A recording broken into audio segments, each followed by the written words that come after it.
अस्सलाम वालेकुम। आप देख रहे हैं पाक 360 और आज हम आपको जिस शख्सियत से मिलवाने जा रहे हैं उन्होंने थिएटर की दुनिया में अपना लोहा मनवाया है। जी हाँ, वो राइटिंग भी करते हैं, डायरेक्टिंग भी करते हैं। हमारे साथ मौजूद हैं डॉक्टर अजमल मलिक साहब। डॉक्टर साहब कैसे हैं आप? जी अल्हम्दुलिल्लाह, मैं बिल्कुल ठीक ठाक हूँ हसनैन, बहुत शुक्रिया आप तशरीफ़ लाए मेरे पास। सर, आपने हमें अपने कीमती टाइम में से टाइम दिया, हम आपके मशकूर हैं। एक्चुअली हमने आपके बारे में कुछ फनकारों से राय जानने की कोशिश की है, आइए आपको सुनवाते हैं वो क्या कहते हैं। मेरा एक्सपीरियंस तो बहुत अच्छा रहा है डॉक्टर अजमल मलिक के साथ, क्योंकि माशाल्लाह वो बहुत समझदार राइटर एंड डायरेक्टर के साथ साथ वो बहुत अच्छे इंसान भी हैं, जो कि बात को समझते हैं, अपने आर्टिस्ट को समझते हैं। डॉक्टर साहब वेरी जीनियस और बड़े अच्छे डायरेक्टर हैं और उतने ही अच्छे इंसान भी हैं और बड़ा मज़ा आ रहा है इनके साथ काम करने में, बड़ी मेहनत से काम करते हैं। वो बड़े अच्छे तरीके से हमें समझाते हैं, हमारा रोल, हमारा करैक्टर, हर चीज़ मतलब हमें डिटेल्स के साथ समझाते हैं कि आपने ऐसे करना है, ऐसे नहीं करना, और इसमें किस तरह से आपने करैक्टर में ढलना है, वो हमें फिर बताते हैं। माँ बाप मरने के बाद वो ही हमारे बाप है, तो उन्होंने मुझे बहुत पॉलिश किया।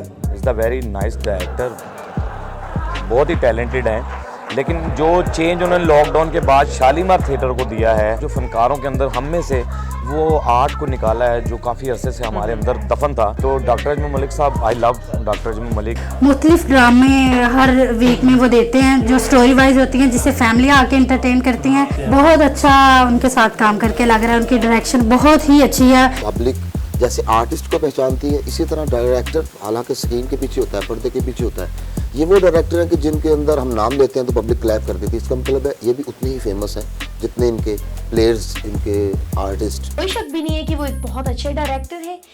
अभी भी मैं शालीमार थिएटर में काम कर रही हूँ, जिया ना जाए, बहुत अच्छा ड्रामा, हमेशा की तरह उन्होंने बहुत अच्छे ड्रामे बनाए हैं और मेहनत करवाते हैं। जी डॉक्टर साहब, हमने बड़ी कोशिश की उनसे कोई ऐसी बात निकलवाई जाए, लेकिन आपने सुना कि जितने भी फनकार बोल रहे थे सारे आपसे मोहब्बत का इजहार कर रहे थे, लेकिन अक्सर देखा गया है कि जो एक्टर्स होते हैं वो हदायतकार से नाला नजर आते हैं। इस मोहब्बत की वजह क्या है?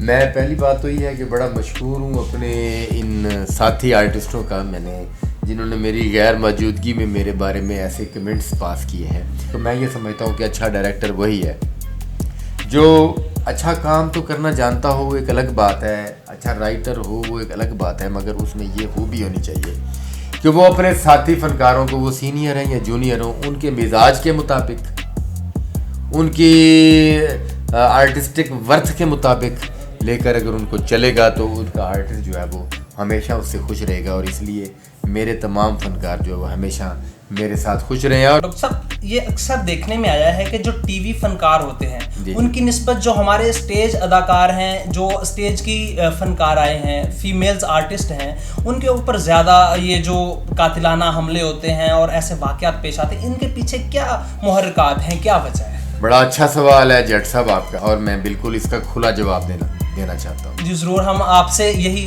उम्मीद करते हैं कि आप बिल्कुल खुला जवाब। ये जो कातलाना हमले हैं ना, ये ख़वातीन फनकारों पर, मर्द फनकारों पर क्यों नहीं होते जी?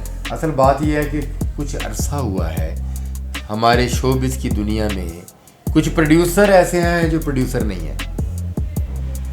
औरत के पीछे आने वाला, औरत के पीछे इन्वेस्टमेंट करने वाला, तो उसको मैं प्रोड्यूसर नहीं मानता जी। जब उस बंदे ने उस गैर फनकारा को प्रमोट करने के लिए पैसा लगाना है तो फिर उसकी बहुत सारी डिमांड्स, पता क्या, फनकार जो है उसने एक अच्छा रोल करना है तो दूसरे मजबूत रोल की तलाश करनी है। डेफिनेटली, ठीक है ना जी? ऐसी रकासा, उसने एक आशिक पर डिपेंड करना है, उसके बाद उसने उससे तगड़ा आशिक ढूंढने की कोशिश करनी है। वो तगड़े आशिक की ढूंढने के चक्कर में जो पिछला आशिक है वो नाराज हो जाता है, उसने फिर गोली मारनी है और क्या करना है। इससे हमारा शोबा जो है वो बदनाम हो रहा है, इससे हम फनकार लोगों का इस्तेहसाल हो रहा है। हमारे शोबे में ही ऐसे लोग आ गए हैं जिससे हम बड़े तंग हैं, जिनकी वजह से हमारी रिस्पेक्ट बड़ी डिस्टर्ब हुई है। डॉक्टर साहब, मैं आपसे ये जानना चाहूँगा कि ये र्यूमर्स हैं कि जो बैक द स्टेज है वहाँ पर बहुत ज़्यादा नशा आवर जो अशिया हैं उनका बेदरेग इस्तेमाल होता है। हकीकत ये है कि हम लोगों के जो थिएटर्स हैं, हम थिएटरों में तो इन चीज़ों को अफोर्ड नहीं कर सकते। 2-2.5 घंटे 3 घंटे का थिएटर ड्रामा है, उसके बाद जाकर कौन क्या करता है ये हमारी जिम्मेदारी नहीं है, और ना ही हम किसी के पीछे भाग सकते हैं कि ऐसा मत करो। हमारे जो 2-2.5 घंटे 3 घंटे वो हमारा प्रोफेशन है, थिएटर ड्रामा, रिहर्सल में आना है, शो पे आना है, आफ्टर शो जितनी देर मीटिंग्स वगैरह। तो हमारे यहाँ थिएटर्स में सवाल ही पैदा नहीं होता कि कोई मंशियात का इस्तेमाल करे या कोई मंशियात फरोश उनसे रब्ता करे, या ऐसा भी नहीं है कि हम ये आइडिया लगा सकें कि फ़लाँ आर्टिस्ट जो है वो मंशियात का इस्तेमाल करता है या नहीं करता। सुनते हैं कि बाद में इस्तेमाल होता है, करते हैं, जो करते हैं वो उनका बहुत जल्द गलत नतीजा भुगतेंगे और कुछ लोग भुगत चुके हैं। और जो आने वाले फनकार हैं ये उनके लिए मिसाल है कि भाई वो अगर अच्छाई की तरफ चलेंगे तो अपना एक अच्छा नाम पैदा करेंगे, नहीं तो मंशियात इस्तेमाल करने वाले जो लोग हर शोबे में है, सिर्फ शोबिज़ में नहीं, हर शोबे में उनका बेड़ा गर्क हो रहा है। तो आने वाले देखें वो इबरत लें, उनका भी बेड़ा गर्क होगा। डॉक्टर साहब, हमारा जो थिएटर है और हमारा जो ड्रामा है, हमारा फैमिली ड्रामा कमर्शियल हुआ तो कमर्शियल ड्रामा हमारा फैमिली ड्रामा कब बनेगा? देखें ये बात ये है कि फैमिली ड्रामा जो है वो थोड़ा कमर्शियल हुआ है, उसमें गाना शामिल हुआ है। जब से आप कहते हैं कि फैमिली थिएटर, देखिए बात ये है कि ये आपकी हमारी और जनरल माशरा जो है ना, इनकी गलती है, कोताही है। बुराई की उम्र बहुत कम होती है और अच्छाई की उम्र बहुत ज़्यादा होती है। बिल्कुल। अब जो बुरा काम करने वाले लोग हैं उन्होंने कुछ गलत, अच्छा ये स्टेज पर भी इतना कोई गलत नहीं होता। एक सीडी का दौर आया, सैलाब आया जी, ठीक है जी, उस सीडीज में वो बड़ा सस्ता सा काम था, वो कैमरा लिया, उसमें रिकॉर्डिंग कर ली, वो जनाब ड्रामा ख़त्म हुआ, कहीं भी स्टेज लगा लिया, 2-4 लड़कियां उनके नंगे गाने शूट करके और एक ड्रामा जो है उसको उसमें एडिटिंग करके वो 2 गाने उसमें डाल के जो रिलीज़ कर दिए गए। और फैमिलियों ने घरों में बैठकर देखा भी नंगे डांस हो रहे हैं, हालांकि वो ड्रामे का हिस्सा ही नहीं है। ओके, तो ये आप समझते हैं कि एक साजिश के तहत, एक साजिश के तहत हुआ है। वरना यहाँ आपको पता है DCO डिपार्टमेंट जी, होम डिपार्टमेंट जी, पंजाब आर्ट्स कौंसिल, मुतलका महकमा और वज़ीर आला पंजाब की बनाई हुई एक अलहदा से टीम MPS पर मुश्तमिल थी, वो अलहदा, ये इतने इदारे जो है ना वो थिएटरों को चेक कर रहे हैं, इतने इदारे जो है ना ड्रामों को, खुदा की कसम इतने इदारे अगर मंशियात फरोशों को चेक करने पर लगा दिए जाएं और इतने इदारे मुल्क में करप्शन ख़त्म करने के लिए लगा दें, वो ख़त्म हो जाए, जितने इदारे थिएटर ड्रामे को चेक करने के लिए लगा देंगे, ड्रामा थिएटर फिर भी नहीं सुधर रहा। नहीं, बिल्कुल ड्रामा थिएटर बहुत अच्छा हो रहा है। मैं उन गलत चीज़ों की बात कर रहा हूँ जो ड्रामे का हिस्सा नहीं है, जिनको एडिटिंग के जरिए ड्रामे का हिस्सा बनाया गया है। ठीक है ना जी, आप आए शालीमार थिएटर में, ठीक है ना जी, आप देखें, बड़े लोग कहते हैं जी शालीमार थिएटर में बड़ा गलत होता है, ये होता है, मैं कहता हूँ, मैं दावे से कह रहा हूँ, मैंने कोई कल ड्रामा करके आज ख़त्म तो नहीं कर दिया जी, बिल्कुल ऐसा ही। मेरा तो थिएटर ड्रामा शालीमार थिएटर में रेगुलर चल रहा है और अल्हम्दुलिल्लाह वहाँ फैमिलियाँ आ रही हैं और ड्रामा देख रही हैं, ठीक है ना जी। आए, और भी लाहौर शहर में बड़े अच्छे थिएटर हैं, वहाँ भी बड़ा अच्छा ड्रामा हो रहा है, ठीक है ना जी।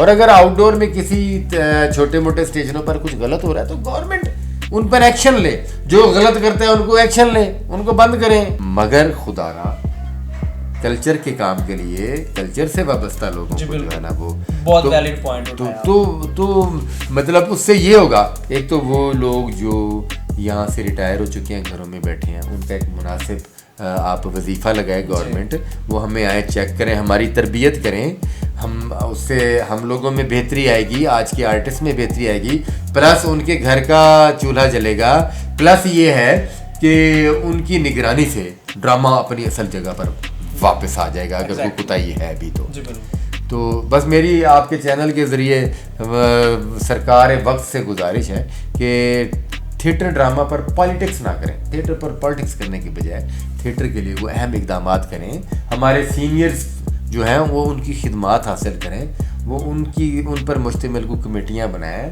हमें कुछ ऐसे बजट फ़नकारों के लिए, बजट आता है जी 2 अरब रुपए का बजट मंजूर हो गया जी फ़नकारों के लिए। मैं कौन सा फनकार है जिसको नहीं जानता जी, किसी को 1 रुपया नहीं मिलता। डॉक्टर साहब, कोई आपकी ख्वाहिश जो आप चाहते हो कि काश कभी ऐसा हो जाए? जी बिल्कुल, मेरी ख्वाहिश ये है कि पाकिस्तान में फ़नकार को वो मकाम दिया जाए जो गैर ममालिक में, हमारे हमसाया मुल्क भारत में, हॉलीवुड में, चाइना में, जापान में फ़नकार को रिस्पेक्ट दी जाती है। मेरी ये ख्वाहिश है कि यहाँ पाकिस्तान का फ़नकार सड़कों पर बिलबिलाए ना, उसे सड़कों पर जाकर एहतजाज करने की ज़रूरत ना पड़े। गवर्नमेंट ऑफ पाकिस्तान पाकिस्तान कुछ ऐसे इकदामात करे कि पाकिस्तान का फनकार भूख से ना मरे जी। पाकिस्तान का फनकार जो है वो इतना बड़ा फनकार होकर किसी गजेटेड पोस्ट के 17वें से 18वें स्केल के ऑफिसर को मिलने के लिए उसके दफ्तर के बाहर धक्के ना खाएं। जी बिल्कुल। वो दुनिया के जिस शोबे में भी जाए उसको उसका जायज़ मकाम मिले, उसको उसकी रिस्पेक्ट मिले। मेरी सिर्फ ये ख्वाहिश है। डॉक्टर साहब आपका बहुत शुक्रिया। हमारी और हमारे आपके जो चाहने वाले हैं उन सब की दुआएं आपके साथ हैं और हमारी यही ख्वाहिश है कि आपकी जितनी भी ख्वाहिशें हैं वो तमाम पूरी हों। आमीन। बहुत शुक्रिया। थैंक यू सो मच आपके time. Thank you very much. जी ये थे डॉक्टर अजमल मलिक साहब जिनसे हमने ये जानने की कोशिश की कि थिएटर में कौन कौन सी मुश्किलात दरपेश हैं और कौन कौन से अवामिल हैं और क्या हकीकतें पाई जाती हैं थिएटर में। तो उम्मीद करते हैं कि आपको ये वीडियो बहुत पसंद आई होगी और इस तरह से आला पाया की शख्सियात के इंटरव्यूज और उनकी ज़िंदगी के बारे में जानने के लिए देखते रहिए पाक 360। देखते रहिए हमारा चैनल पाक 360। लाइक कीजिए, सब्सक्राइब कीजिए।